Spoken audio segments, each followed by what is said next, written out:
Okay, in this video I will give some clarifications on the blindfold solving video that I made a while ago, and I'll answer some common questions about it. The video was quite successful, and I had many positive comments about it, but still I think some things could have been explained a little better. So first of all, I'm somewhat surprised that not too many people got confused when I talked about the parity issue. I thought that was poorly handled. So here's the problem. You're given a scrambled cube and you memorize it. You memorize all the edges and you memorize all the corners and how to do them.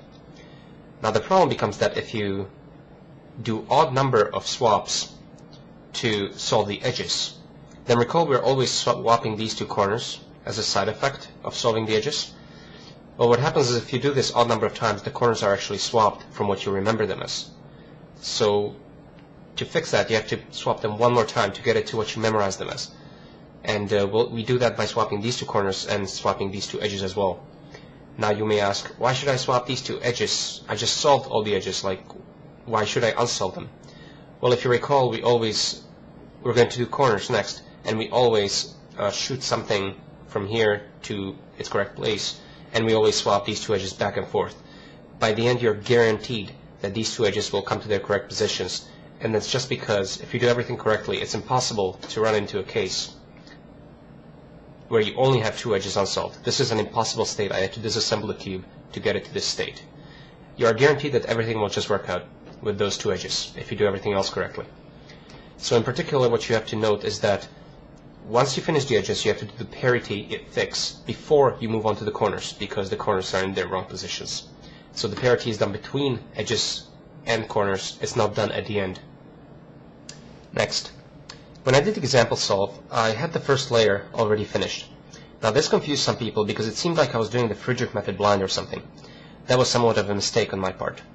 So the fact that the first layer happened to be solved was a complete coincidence. You must realize that this method has absolutely no connection whatsoever to the Friedrich method or any of the beginner's methods. There is simply no concept of first, second, or last layer.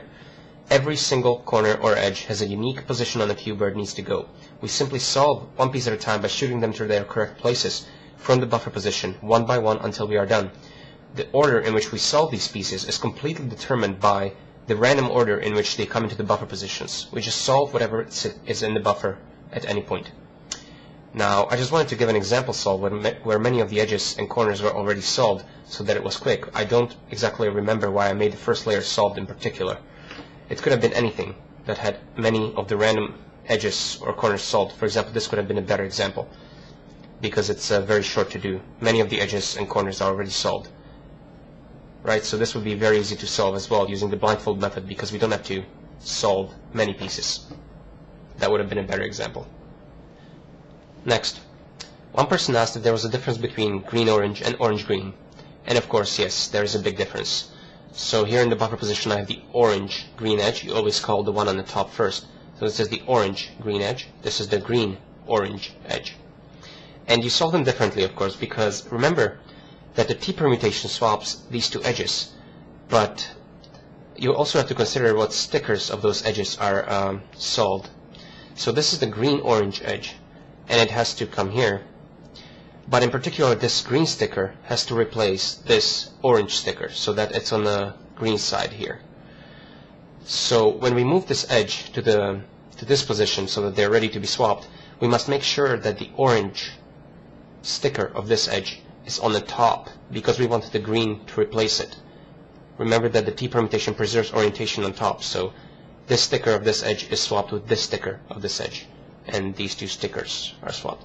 So to solve this one, it's not easy. I mean, it's harder than solving this one. The setup move for this, when we have orange-green, orange has to replace the red part here. So that's the setup move. The T permutations will swap them, and it will make sure that orange gets replaced with red. This is different because we have the green-orange, so if we did this, like we did previously, the edge would go in the wrong way. So you actually have to use a different setup move for this. And the setup move is, of course, you want to make sure that orange is on top. So it's actually, oh my god, this is hard to show. It's that. So it's, what is this? D prime L, I think. So that edge moves there, but the orange is on top. That's the important part. You swap, and then you undo setup move to solve it. So yes, there's a difference. One person also had a pretty good question. He asked, if an edge is in the correct position, but it's incorrectly flipped, like this one here, does that count as a cycle? And the answer is yes, it does count as a cycle. And you have to be always on the lookout for cases like this. So actually, whenever I'm about to blindfold solve a cube, the first thing I check for are exactly these cases. When you have an edge in a correct place but incorrectly flipped, or when you have a corner in the correct place and it's incorrectly twisted. The reason for this is that it's very easy to get confused, and you think you're done, but you're actually one off, because it's hard to spot this. I mean, you already think that you've already memorized so much, you're already probably done by now, but actually you're not, you're one off, and it's usually pretty hard to tell. So you do have to break into it, and you do have to solve it, and it's going to take you 2 shots to do it. So first, you break into that cycle. So I'm doing the J permutation to get it into my buffer position, and then I shoot it to the correct position in the correct way. So you have to do 2 algorithms to solve these cases. Another issue that came up a couple of times was that people are confused about how this method relates to the M2R2 method. Both methods were created by Stefan Pochmann. He came up with this method first, and then the M2R2 method later. This method is also sometimes referred to as the old Pochmann method, with the M2R2 being, I guess, the new method. Anyway, so here's the difference. M2R2 is basically a blindfold solving method that is very similar to this one, but it's just much faster. The downside is that it requires you to learn algorithms. There are roughly 10 of them. It is also a little more complicated, so if you don't feel comfortable using this method, you should probably not bother trying to get into M2R2. I will link you to the M2R2 method in the video description if you're interested in it. The main difference is it's the same kind of idea, but you don't shoot edges from here to here using the T permutation, but you shoot edges from here to here using M2. And you shoot, I think, corners from here to here, I think, using R2. Or something like that. It's very strange. So basically, yeah, it's faster, but you have to learn stuff.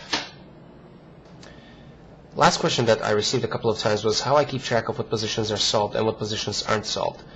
Like sometimes, you know, you have to break into a new cycle because you are not done, but you are just not sure where that cycle is. And you have to kind of go through your story and figure out what positions you have not shot to yet. So actually I had the exact same problem when I was starting out, but it got progressively better the more I practiced. But sort of what I kind of tried to do was, for example, I solved the orange-blue, it will come here, and I'll put my thumb on it to indicate that I already shot to it. And then red-green, so I'll sort of put the thumb on that as well. And then we have the green-yellow, so I'll do that. And I sort of tried to do it like that. It sort of helped. But yeah, I don't really have a good answer for that. It just kind of comes with practice. Okay, so I hope that I answered some questions there, and I hope that the video was clear. I certainly wouldn't like to post a clarification video to a clarification video. And that's it. Bye-bye.